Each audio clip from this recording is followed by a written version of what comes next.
بعد میں آیا ہے نبی پہلے آئے ہیں، حج بعد میں آیا ہے نبی پہلے آئے ہیں، زکات بعد میں آیا ہے نبی پہلے آئے ہیں، حج کا رسول بعد میں آیا ہے نبی پہلے آئے ہیں، میاں قرآن بعد میں آیا ہے، مصطفیٰ پہلے آئے ہیں، مصطفیٰ پہلے آئے ہیں۔ ایمان سینے میں آ جائے نماز پڑھیے، جیسے کربلا میں مسافروں نے کہا رسول کی محبت دل میں آ جائے نماز پڑھیے، جیسے بدر میں صحابہ نے پڑھی۔ ہم لوگ کیا نماز پڑھیں گے؟ نیت باندھ کے کھڑے ہیں اور نہ جانے کہاں کہاں ذہن گھوم رہا ہے۔ نماز پڑھی کربلا کے مسافروں نے کہ کہا اذان دے گئی حضرت بلال کی ہستی، اذان دے گئی حضرت بلال کی ہستی۔ نماز پڑھ گئے جہاں سے کربلا والے، نماز پڑھ گئے جہاں سے کربلا والے۔ اس لیے کربلا کے مسافروں کا واسطہ ضرور نماز پڑھو۔ کربلا میں 22,000 کی لشکروں کا مقابلہ میرے امام کر رہے تھے، مگر کوئی نماز قضا نہیں تھی، کوئی سجدے قضا نہیں تھے۔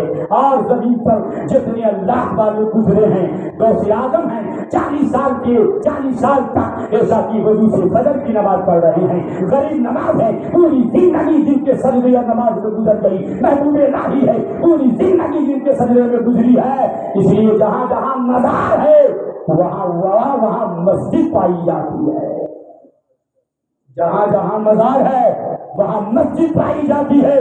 اجمیر چلے جاؤ مزار ہے تو بغل میں ایک بڑی مسجد ہے، پانی پت کرنال چلے جاؤ وہی شہنشاہ کلندر کا مزار ہے، بغل میں مسجد ہے۔ اور یہیں پر تیرا شریف چلے جاؤ وہی سے پاک کا مزار ہے، بغل میں مسجد ہے۔ خواجہ غریب نواز کے ہاں جاؤ، محبوب الہی کے ہاں جاؤ، بختیار قطب الدین کاکی کے ہاں جاؤ، جہاں جہاں ولی کا مزار ہے بغل میں مسجد ہے۔ ولی یہ پیغام دیتے ہیں یہاں پلایا جاتا ہے، اللہ کے گھر میں یہاں جھمایا جاتا ہے۔ اگر کوئی نماز نہ پڑھے ولی کا ماننے والا نہیں ہے، اگر کوئی نماز نہ پڑھے ولی سے محبت کرنے والا نہیں ہے، اگر کوئی سجدہ نہ کرے نبی کا وفادار نہیں مانا جاتا ہے۔ اس یاد کروں گا نماز پڑھو، وفاداری نبی کی محبت میں ہے، نماز نبی کی وفاداری کی دلیل ہے، روزہ رکھو وفاداری ہے، رسول اللہ کے محبت کی دلیل ہے روزہ رکھنا۔ شریعت اسلام کو زندہ کرو اور سنت کے مطابق اپنی زندگی گزار لو۔ بڑے غم کے آنسو بہانے پر تھے، آج ہم نہ جانے کہاں چلے گئے۔ کہا تھا کسی نے وہ اندھیرا ہی بھلا تھا کہ قدم راہ پر تھے، وہ اندھیرا ہی بھلا تھا کہ قدم راہ پر تھے، روشنی لائی ہے منزل سے بہت دور ہے۔ ہم جس کو VIP کہتے ہیں، ہم جس کو VIP زمانہ سمجھ رہے ہیں، یہ VIP زمانہ نہیں ہے، یہ گمراہی کا دور ہے، یہ گمراہی کا زمانہ ہے۔ لوگ غیروں کے تصور اور غیروں کی شکل صورت اختیار کر رہے ہیں۔ کیا بات ہے، اسلام کی پاکدامنی، اسلام کی خوبصورتی دیکھ کر کے غیر لوگ اسلام کے قریب ہو جایا کرتے تھے، اسلام کے دامن میں آ جاتے تھے۔ کیا کبھی ہمارے اندر آئی ہماری بیٹیاں آج غیروں کی زینت بن رہی ہے، ہماری ماں بہنیں برسر عام آج غیروں کی زینت بن رہی ہے؟ سنبھالو اپنے عقیدے کو، سنبھالو اپنے اسلام و ایمان کو اور جھک جاؤ اللہ کی بارگاہ میں۔ پیغمبر کا یہ مقدس مہینہ آپ کو پیغام دیتا ہے کہ آپ نبی کا وفادار بن کر کے زمین پر رہیے۔ ظلم و بدبریت کی وادی اور لہر چل رہی ہے۔ کیا سے تقریباً 1.5 سال پہلے ایک تنظیم نکلی زمین پر جس نے یہ قسم کھایا 1 سال میں کم سے کم 100 مسلم لڑکیوں سے ہندوؤں کو شادی کرنا ہے، اور شادی کر کے یہ پیغام دینا ہے دنیا کو۔ میں آپ کو بتانا چاہوں گا کیا بات ہے کہ کل ہمارے خدمتوں میں لوگ جو پناہ لیتے تھے، ہماری بہو بیٹیاں دوسروں کی زینت بن رہی ہے۔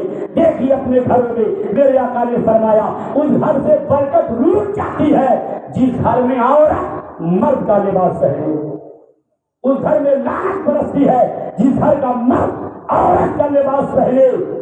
بڑی غیرت سے مر جانے کی بات ہے، جوان بھائی گھر میں موجود ہے، اس کی جوان بہن ٹی شرٹ پہن رہی ہے، جوان بہن ٹی شرٹ اور جینس پینٹ پہن رہی ہے، سر پر دوپٹہ نہیں ہے اور عیاشی اور بیساکھی میں اپنی زندگی گزار رہی ہے۔ میں کہوں گا جن بیٹیوں کی شادی نہیں ہوئی ہے انہیں موبائل لینے کی ضرورت ہی کیا پڑ رہی ہے۔ اس لیے زمانے کی روش روکو، حالات کے زمانے پر نظر رکھو۔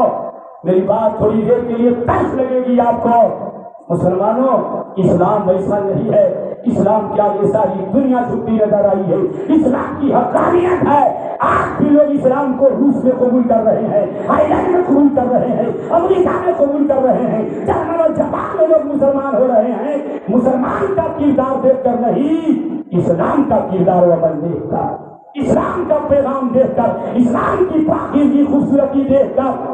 اس لیے کہوں گا بڑی خون کا آنسو رونا پڑتا جب ہماری بیٹیوں کی عزتیں، ہماری بہنوں کی عزتیں برسر عام نیلام ہوتی ہے۔ کہوں گا ہر باپ کی حیثیت ہے گھر پر نظر رکھے، ہر ماں کی حیثیت ہے